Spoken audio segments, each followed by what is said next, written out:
everybody! In today's video, I'm going to be showing you a pastel Easter design that is still a long nail and it's still a French, but it's not quite as extreme as the design I showed you last Saturday. So this one's a lot more wearable, and then it's got just a couple really pretty little white flowers that go up the side of the nail. I love it. It's so like classic Easter. Like you look at it and you think, oh, Easter, and that pastel ombre like rainbow in the background of the tip, I absolutely love. So I hope you guys like this one as much as I do, and don't forget to click subscribe to see all my future videos as well.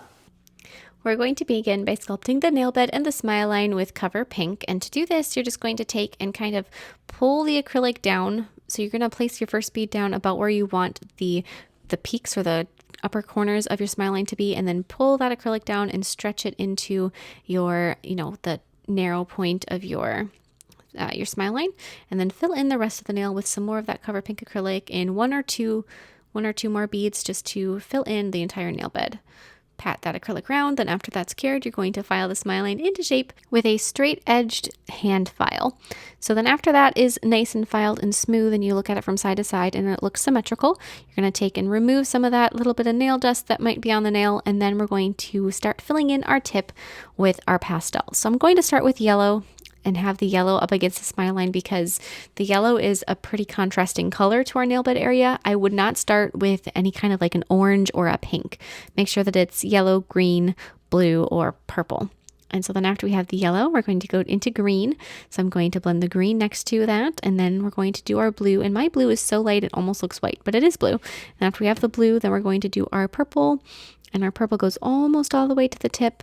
But then before we do fill in the tip, we're going to add just a touch of pink right at the very tip of the nail. And if you want to go back through and fill in any of the colors and blend them more, you definitely can do a color more than once. But then we're going to file the nail slightly just to get rid of any of the color that may have gotten on the nail bed. And then we're going to encapsulate the tip with a layer of clear acrylic.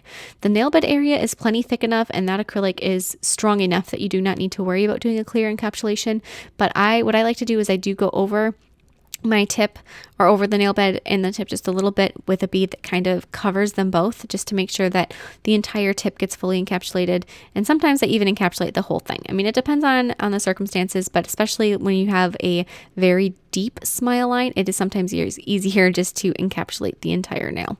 So then after you have that done, you can go ahead and file it into shape with your e-file, making sure that you file pretty much everywhere on this nail. And then after that, we're going to be painting all of our little details with some white acrylic paint. So I'm going to outline my smile line, and the only reason I did this is because I didn't want there to be kind of a lull in the intensity of the white, and since there's going to be so much little detail on the tip of the nail, I didn't want to have this less dramatic smile line. I wanted my smile line to be just as intense as the other details. So the next thing I'm going to do is paint two lines going just right across the nail horizontally, and then leave a little gap and add a little wavy line. And then inside the dips of the wave, I'm going to be adding some polka dots. And if you really like to use dotting tools, a dotting tool would be the perfect time to add those dots. But for me, I don't ever want to get out extra tools than I have to, so I don't have to put them away. So I'm just going to keep using my brush to simplify the cleanup process. And then after that, I'm going to add another wavy line that just sort of cups around those polka dots, and then add one more set of polka dots beneath it. So we have two wavy lines and three polka dots. And then I'm going to kind of repeat the pattern from above and do a narrow horizontal line and then a thicker horizontal line.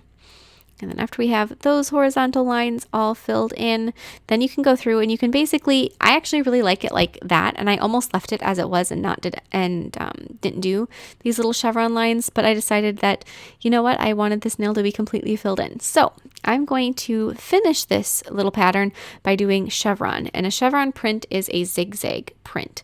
So if you've never painted a chevron, it's just basically a series of W's. It's kind of what I think of it as. It's like W, W, W, W, W. And so we're just going to be doing all of those, and they interlock within each other. When you're doing this, especially these little chevron patterns, the first thing that I would do is I would dilute your paint a little bit. If you're using acrylic paint, especially white, it tends to get a little chalky feeling after a while. And I don't typically dilute my white because I want it to be really bright, but from diluting it for this purpose, I think is worthwhile. So I just take and pour a teeny tiny, like a few drips of water into my bottle of paint and then shake it up. After that, I'm going to apply 3 little globs of some jewelry gel right along one side of the nail, and then a layer of gel sealer over the top of the whole nail, up and over those globs of jewelry gel. As you can see, you still know where they're placed, so you're not going to lose them.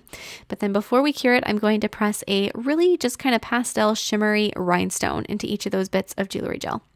Cure it, and now with some 4D gel, I'm going to be sculpting my flowers. So this is white 4D gel, and I'm going to place the little bits that I have. I have 6 pre-rolled little bits of jewelry gel for my petals.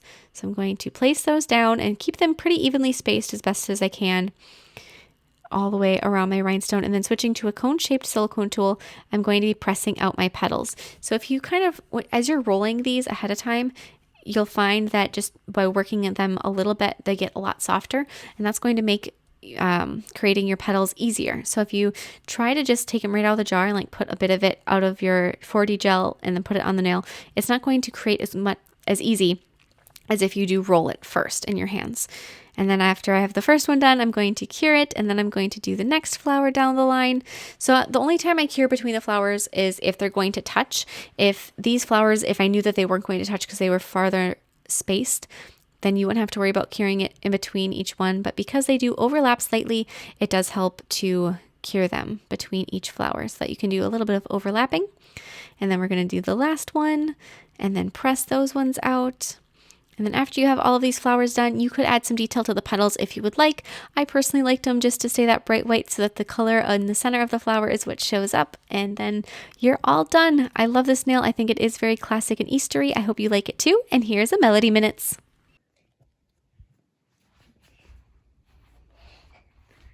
Can you wiggle your butt? Can you go like this? Melody, can you go like this? And can you go like this?